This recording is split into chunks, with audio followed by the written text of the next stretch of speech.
seem like a leader thing to do, but here we are. So, with that being said, I'm going to tell you what a leader does do, Tim. They just, I don't know, battle their ass off to get back early from an ACL tear, and then next thing you know, boom, Rashan Gary back on the top 100 according to NFL Network, and he's in the number 80 spot.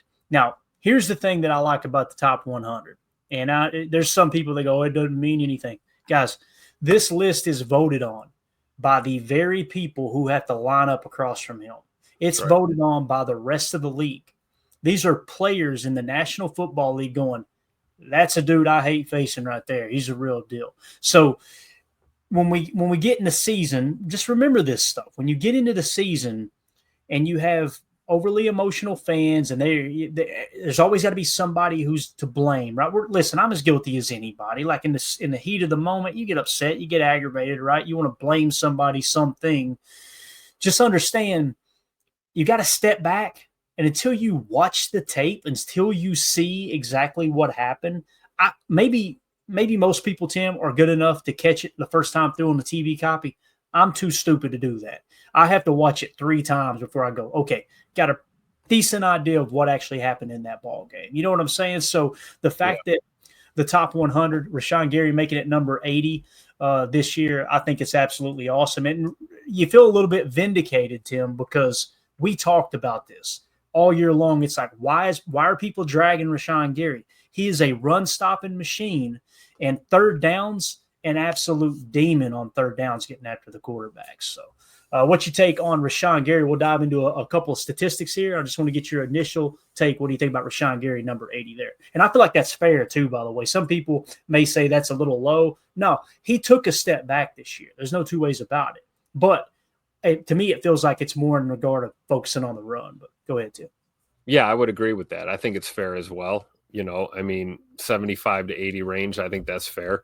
And like you said, it's real easy to, watch the game on Sunday or Monday or Thursday night or, whatever, Friday.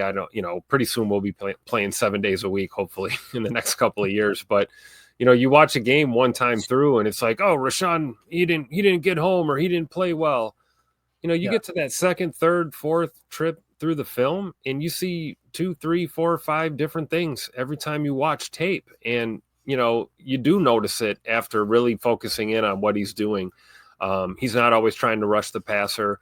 There are stunts, twists, things that we build into this defense, things we're asking Rashan to do that don't always jump off the game tape on a Sunday afternoon. But if you go through it with a fine-tooth comb, you'll see what he's doing. And I think he's able to play on the inside if we really wanted him to. He can play on the edge. We know this.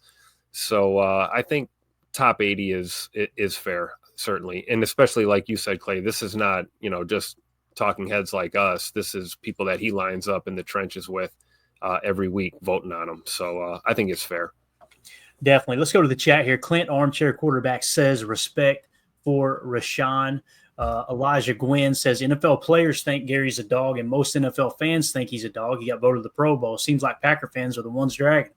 Again, it's not all of them either, man. Elijah, it's the ones that are just overly emotional, man. And here's the thing too. Like, I don't want to harp on this too much, but what happens is what had happened was a fan will typically they'll get in their feelings in the middle of the game. They'll tweet something out, right? And then they'll get, a bunch of likes for it, and it'll build up some steam. And then next thing you know, when that player proves them wrong, rather than as like a Packer fan going, man, I'm glad I was wrong there. He's actually playing well. It's you've got to now cherry pick stats and try to find something to make it seem as if you were correct the first time. It's like fans would rather be right in their ill-advised opinion than focus on the positive of what a player can actually. You're not a fan then. You're not a fan. You're an attention. Well, you know the word I'm going to use. You're an attention seeker. You're a strong attention seeker, and you'll do anything to justify your point. I'm with you, Clay. I'd rather be wrong 100% of the time and we win Lombardis. I'm a fan of this team and a fan of our players, and I'm going to support them. Even if you call that, a fault or whatever, I'm certainly not going to just, spout off nonsense, without being able to back it up. So, believe in our team, man. Bottom line, that's the prerequisite of being a fan, right? Fan is short for fanatic. you care about your team. Yeah. Same. And here's the other thing too. There were some folks on Twitter I seen, they were making fun of NFL Network because they listed him as a defensive tackle. One thing to watch for, and this may be our one off-season thing to watch for this year, Tim. You catch these trends, right? We talked about before the RPO game 2 years ago, and then last year going in, it was look for more pistol. We've seen a little bit of pistol from the Packers. This year, many people don't know this. Rashan Gary had right around 30 snaps where he lined up at defensive tackle. Now, keep in mind, I personally don't even think that includes him lining up at 4-tech with another defender on the outside shoulder of him on the line of scrimmage, making it more of a jam front, which in my opinion, that's a defensive tackle too. If you're at a 4 and someone's at a 7 or a 9 next to you, you're kind of playing D tackle as opposed to end. So with that being said, I think they may it could be wrong, but it looks like it's trending a little bit. Like Rashan Gary might kick inside a little bit more. And we seen, when we did his chalk talk, his tape breakdown the other day, man, he was kicking ass inside. I mean, he was, especially on that goal line stand, he literally threw off 2 blockers and made the tackle. So, again, just something to look out for there. Respect Oranges in the chat says, congrats on Rashan. Hopefully we see some more Packers, maybe Tucker Kraft. That would be awesome if Tucker Kraft made the top 100. I know this. Zacchaeus is right on it. He's spot on. X and Jacobs better be top 25. I would say X and Jacobs, they got a chance. They got a chance to be, I want to say top 10. Definitely Xavier McKinney has a legit shot to be top 10. But I would say Jacobs, if I had to guess, he's definitely top 50. Tim, what do you think about Jacobs? I would agree. I mean, X and Jacobs are top 10 in their position group, right? Certainly, that's not even up for debate, right? We would all agree on that. So when you're rounding out, the top 100, it's like, where do you put guys like that? I agree, man. Josh Jacobs, man, other than, our franchise quarterback, Jordan Love, I don't know a more valuable player on this offense, maybe other than, of course, Zach Tom, who needs to get his money, Pay that man his money.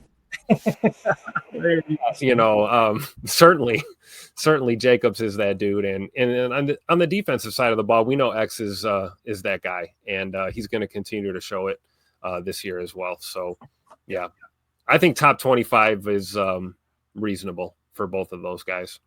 Elijah Gwynn says, my guess is Love, Gary, X, Jacobs, Coop, and maybe even Evan Williams in the top 100. I feel like Evan would have been closer to the 100 mark, but I could be wrong. Cooper, I think Edgerrin Cooper, he better make it. If he don't make it, that's going to be the snub of the entire list, and I think that's a good thing for Edgerrin. I kind of hope he doesn't make it, Tim. Yeah. If he doesn't, it's due to the injury, right? And the time that he missed early in the year. We didn't really get a full season. And one could argue the same with Evan Williams, right? He missed a handful of games last year as well. So, yeah.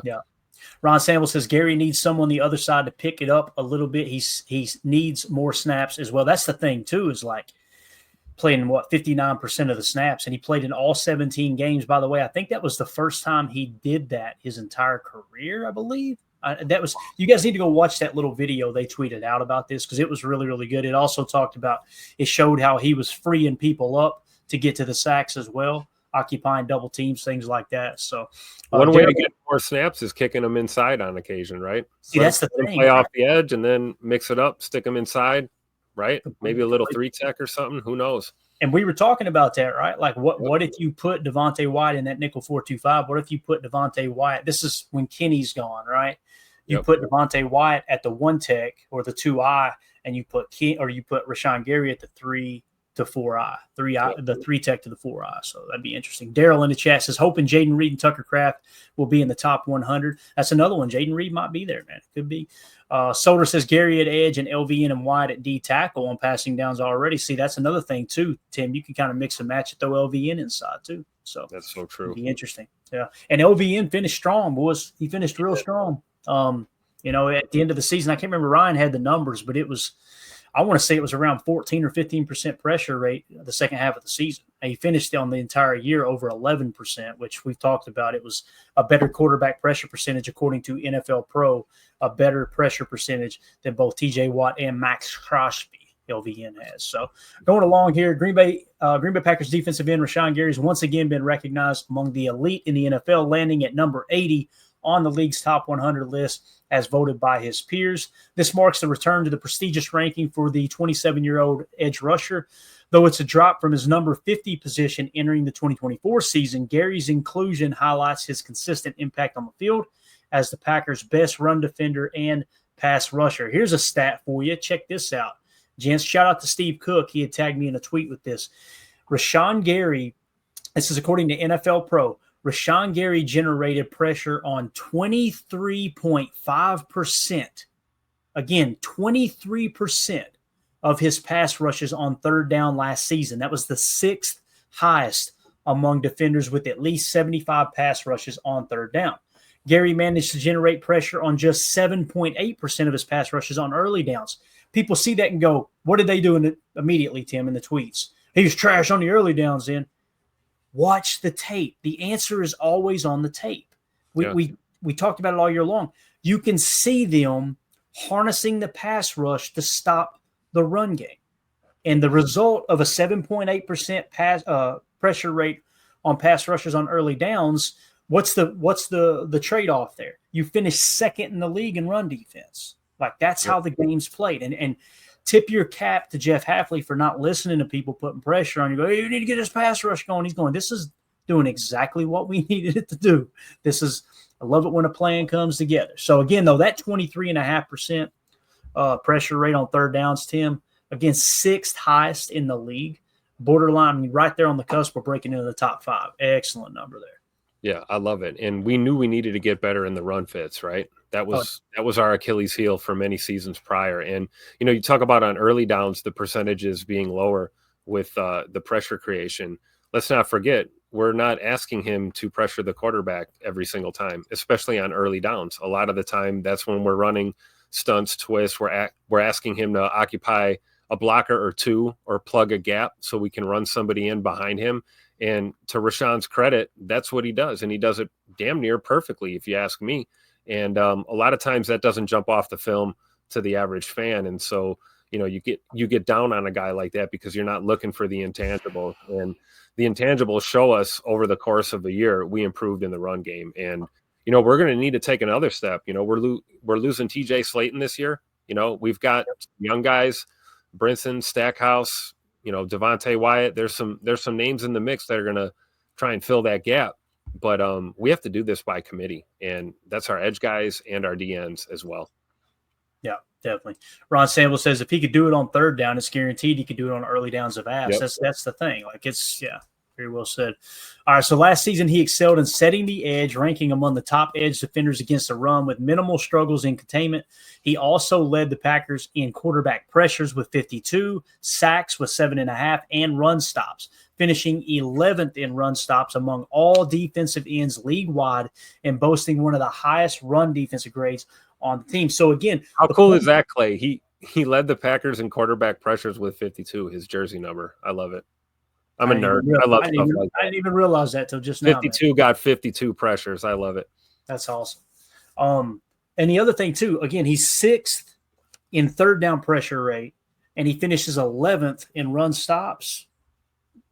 Come on, dude. Yeah. Solid. So, again, his PFF grade, 73.0, run defense grade of 72.8, pass rush grade 66.7 last year. He led the Packers in defense, led all of the edge defenders in defensive grade, run defensive grade, pass rush grade, all the way across the board. Second was Brenton Cox Jr. at 67.2 overall defensive grade. And you can see here the numbers. All this, guys, is right here, handily available to you in our Patreon group.